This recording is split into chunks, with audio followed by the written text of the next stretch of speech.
Almost 10 साल हो गए हमको देखते हुए, ठीक है। तो बजट को अब जब देखते हैं तो 1% की भी उम्मीद नहीं रखते हम।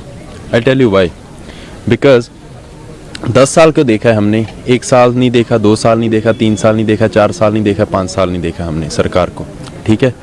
तो 10 साल में जो हमने देखा है कि हमारा ये नहीं है कि देश में पैसा नहीं है, देश में पैसा है, लेकिन मैटर करता है कि देश में पैसा किसके पास है, ठीक है। आम जनता के पास कितना पैसे का कैश फ्लो आता है, या कह सकते हो कितना पैसा जाता है।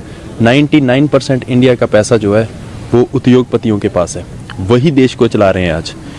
अगर मैं सोचता हूँ 11.68 लाख करोड़ रुपीस अगर उद्योगपतियों का माफ़ हो सकता है, तो 2 लाख करोड़ रुपया किसानों का क्यों नहीं हो सकता।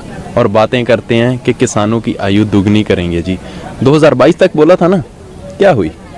दुगनी हुई? नहीं हुई, ठीक है। तो मुझे नहीं पता टीवी दिखाएगा या नहीं दिखाएगा, बट ये असलियत है।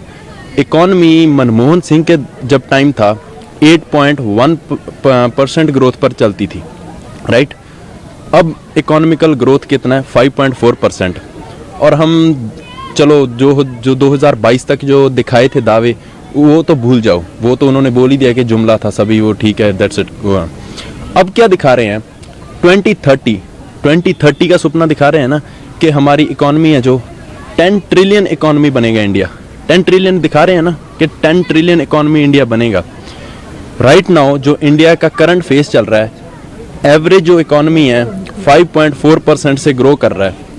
अगर 10 ट्रिलियन इकॉनमी बनना है इंडिया को, 10 trillion economy, that's huge, right. उसके लिए 15% की ग्रोथ चाहिए इकॉनमी की, 15% की ग्रोथ मोदी जी लाएंगे। तो बजट से क्या आस रखते हो? बजट से कोई आस नहीं है, नथिंग। बजट से क्या आस रखेंगे? बजट से हम क्या आस रख सकते हैं?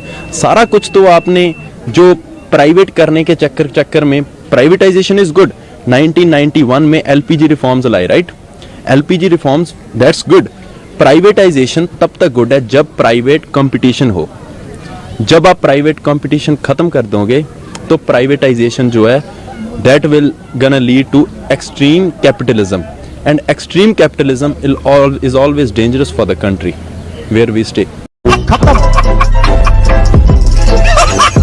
Bye bye, tata, goodbye, गया।